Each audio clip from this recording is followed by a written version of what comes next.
ചെറുവിരലിൽ മഷി പടർത്തി കുട്ടി വോട്ടർമാർ. വളാഞ്ചേരി കൊളമംഗലം MET സ്കൂളിൽ നടന്ന സ്കൂൾ ലീഡർ തെരഞ്ഞെടുപ്പ് ശ്രദ്ധേയമായി. കൊളമംഗലം MET സ്കൂളിൽ നടന്ന സ്കൂൾ ലീഡർ തെരഞ്ഞെടുപ്പ് ശ്രദ്ധേയമായി.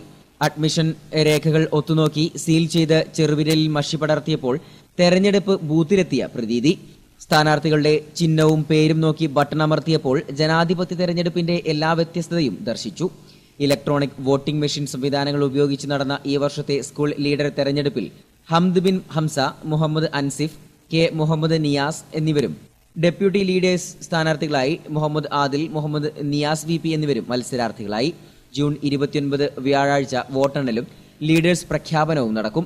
സുബൈർ കൊണ്ടോട്ടി, ഫാരിസ് വേങ്ങര എന്നിവർ തെരഞ്ഞെടുപ്പിന്റെ സാങ്കേതിക പ്രവർത്തനങ്ങൾക്ക് നേതൃത്വം നൽകി. PK മുഹമ്മദ് ഷാഫി, ഇസ്മായിൽ ഇർഫാനി, യൂനസ് N, ഷമീർ, മുഹ്യുദ്ദീൻ, മുഹമ്മദ് അമീൻ, യൂസഫ്, രജീഷ്, റസിയ KP എന്നിവർ തെരഞ്ഞെടുപ്പ് പ്രവർത്തനങ്ങൾക്ക് നേതൃത്വം നൽകി.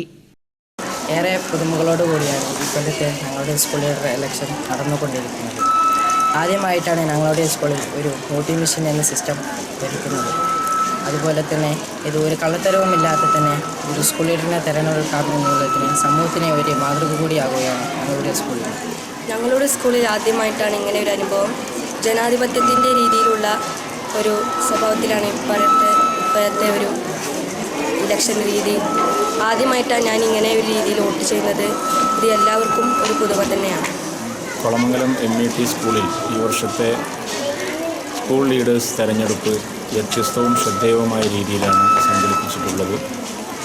ഇലക്ട്രോണിക് വോട്ടിംഗ് മെഷീൻ സംവിധാനങ്ങൾ ഉപയോഗപ്പെടുത്തി കുട്ടികളുടെ അഡ്മിഷൻ വിവരങ്ങൾ രേഖകൾ പരിശോധിച്ച് അവരുടെ കൈവിരലിൽ മഷി പുരട്ടി ഇലക്ട്രോണിക് വോട്ടിംഗ് സംവിധാനത്തിലൂടെ കുട്ടികളെ വോട്ടിംഗ് പരിശീലിപ്പിക്കാനും അതുവഴി നമ്മുടെ രാജ്യത്തിൻ്റെയും നമ്മുടെ സമൂഹത്തിൻ്റെയും ഭാഗധേയമാക്കാനും അവരെ കൊണ്ട് സാധിപ്പിച്ചു എന്നത് ഈ വർഷത്തെ ഒരു മികവായി ഞങ്ങൾ വിലയിരുത്തുകയാണ്.